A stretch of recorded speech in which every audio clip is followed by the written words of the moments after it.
Christopher, what is the best prayer advice you have ever received? Well, I'm reminded of two stories that I'll tell you. I was first getting to know my spiritual director. This was 20 years ago. And he said, tell me about your prayer life. What are some of the joys, the struggles? And I'll say, I know what my struggles are. I go to pray. I'm trying to quiet myself down so I can listen.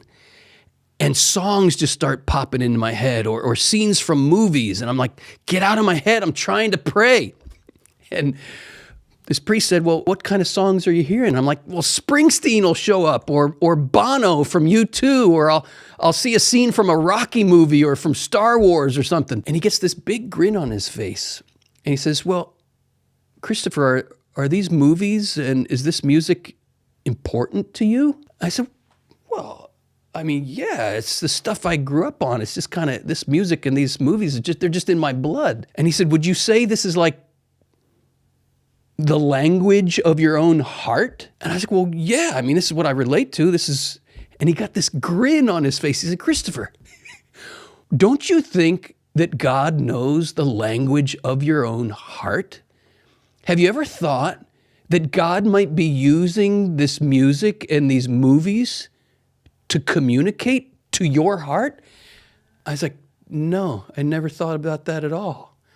You see, I had this hyper pious notion of prayer that didn't allow me to recognize that God speaks the language of our hearts. That one bit of advice that I received from that priest 20 years ago, God speaks the language of your heart. Listen to those songs. And I remember him saying, maybe those lyrics are saying something to you, or maybe that song is connected to a memory that God wants to bring to your heart in prayer. Or maybe that scene from that movie is trying to say something to you at a deeper level. Changed my whole life of prayer. For years, I had been trying to block those voices out because, again, I had this hyper pious notion of prayer and how God might speak to my heart. God speaks the language of our hearts. I can't tell you how many times since a song has come to me when I'm quieted in prayer and it opens up my heart to a whole new dimension of listening prayer. Or a scene comes from a movie that speaks directly to my heart about something I'm struggling with or something I need to look at. I've gotten to the point where I can't understand my own interior life. I know it sounds weird, but I can't understand my own interior life apart from Rocky Balboa, apart from the music of Bruce Springsteen or U2, because this is the language of my heart. And my point here is not to turn you into a Springsteen fan or U2 fan or a fan of the Rocky movies, but to give you permission to look at the language of your heart. Art is the language of the heart. What is the art that has spoken to you? What are the bands that you went to see in concert when you were younger? What were the posters that you hung on your wall as a kid? What movie posters or music posters? Or what were the stories you loved? Maybe it's not movies or music. Maybe it's poetry that speaks to you. Maybe it's a TV series. I mean, this is going to sound weird. I was born in the late 60s and I grew up watching Brady Bunch. But just recently, Marcia Brady showed up in my prayer. If you know it, it's the scene when she gets the football in her face and she had this big swollen nose and she wanted to date this guy, Doug, but Doug wouldn't go out with her now because she had the swollen nose. The Lord used that scene from Brady Bunch to speak profound truths to me about lies that I have believed about things that make me supposedly unlovable that are just lies. And again, I'm just giving you that as an example to prime your own pump. The movies, the music, the TV shows, the art that speaks to your heart, that is a great place to mine in your own interior life, and heaven will use those things that have spoken to you to speak to your heart. Change the way I pray. Here's the second story I want to share. I was on a retreat many years ago, and this beautiful priest I've been to on retreat for many years now, he said, Christopher, prayer is an exercise of desire. And on this retreat, I'm going to teach you, I'm going to take you through some exercises to get you in touch with the deepest desires of your heart. And I'm like, great. And he said, you have to promise yourself that you will not censor anything that comes up in your heart. And I said, great. I had no idea the train that was about to hit me on this retreat. I started the retreat with a confession, and then I went off to do these spiritual exercises, getting in touch with desires in my heart.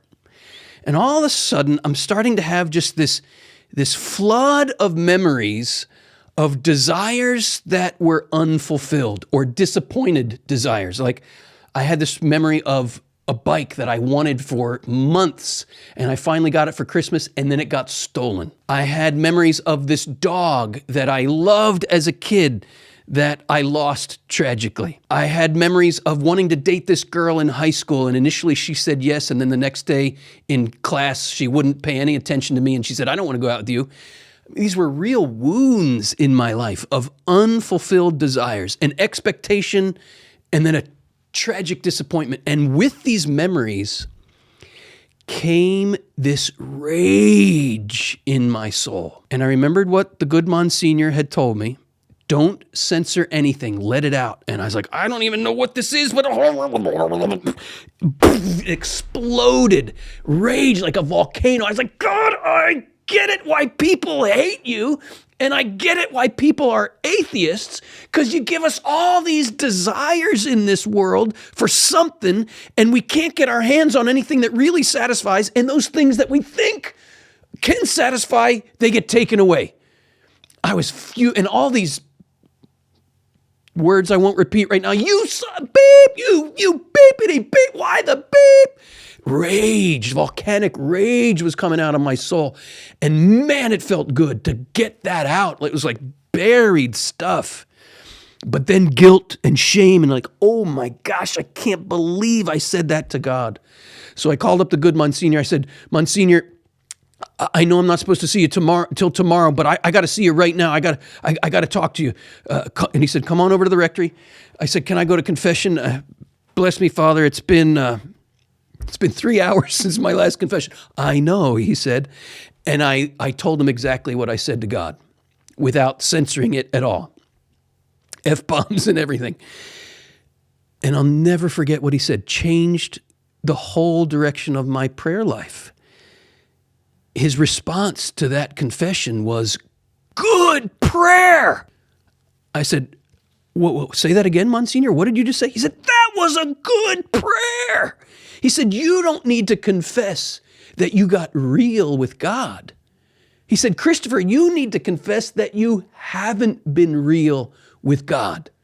Now you're feeling the deep desires of your heart and the pain that they've brought to you, and you're taking your masks off. You're letting your masks fall. And that's a quote from the Catechism, by the way. When we pray, the Catechism says we have to let our masks fall so that we can present ourselves to God as we are, as an offering, as we are, to be met where we are and to be loved there and purified. Paraphrase from the Catechism, but that's what it says in essence.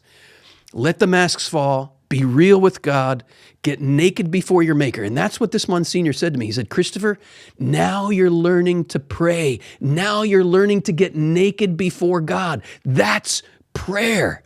And I was like, that's prayer? He said, yes, in fact, you are praying in union with Jesus on the cross. My God, why have you abandoned me? And I learned that day that there's something called the Prayer of Agony in the mystical tradition of the church, where we are united with Christ in our sorrows, in our disappointments, in our sufferings. And then the good Monsignor said to me, paraphrasing from teaching from St. Teresa of Avila, he said, Christopher, God teaches us courage in the prayer of agony because we need even more courage, he said, to endure the prayer of ecstasy. And if you're familiar with St. Teresa of Avila in ecstasy, right, that's what he was getting at. The prayer of ecstasy. We need even more courage to endure the prayer of ecstasy. Those are two things that changed my life. Best advice I've ever gotten about prayer. Listen to God in the language of your own heart, because that's what he's going to speak to you. And prayer is an exercise of desire that leads us into an agony, that leads us into an ecstasy. And we have to have the courage to be real with God, to take the masks off, be naked before God, and let him love us right there. And it's a scary thing. It's a messy thing. The journey here of prayer, you could put it this way, is to reverse the effects of the original sin. What were the effects of the original sin? I was afraid because I was naked, so I hid myself. We hide ourselves behind masks and facades, and oftentimes these masks and facade are in the name of a religiosity or a piety. That's false piety, false religiosity. Real prayer begins by letting our masks fall. Be not afraid to get naked before God. I was afraid because I was naked, so I hid. Can and must become. I was at peace because I knew he loved me, so I exposed myself. There it is. Every day, take the risk of being honest with God about what you really feel, about what's really going on inside your heart, about your deepest, most vulnerable, most painful desires, and listen. Open it up and then listen. Maybe a song's going to pop into your head. Maybe a scene from one of your favorite TV shows. Maybe a scene from a movie. Maybe a memory from childhood. Begin to listen to the movements of your heart. And sometimes the song just is going to be like way in the distance. You're like, whoa, what is that song? Am I hearing some song? And then it gets louder and louder. Like, oh my gosh, those lyrics are speaking right to what I'm dealing with. Be not afraid. Prayer, St. John Paul II says, is a dialogue of love. So it's not just us voicing all that's on our minds and hearts to God. We do that for sure, but then we listen. We quiet ourselves. Maybe a scene from a movie pops into your mind. Maybe lyrics from a song or a melody pops into your mind. And maybe this scene from a movie or these song lyrics are even really messed up. God can speak through that too. Maybe he wants to untwist some scene from a movie that got in your mind, some lyrics from a song that got into your mind. The devil doesn't have his own clay. If you're familiar with this channel, you've heard me say that many times before. All the devil can do is get his hands on God's good clay and twist it up. Why did you like that song? Why were you attracted to that movie? Even the things that are twisted up, there's something good in there that got twisted up, and prayer is where we can experience the untwisting of what's been twisted up. Don't surrender all that stuff to the enemy because he doesn't have his own clay. Ask the Holy Spirit to untwist what sin has twisted up. That's the journey of purification. That's what happens when we take our masks off. We offer ourselves to God as we are, and we journey on the road of purification. I hope that was helpful to you. If you have something that you want me to address on this channel, please leave a comment below.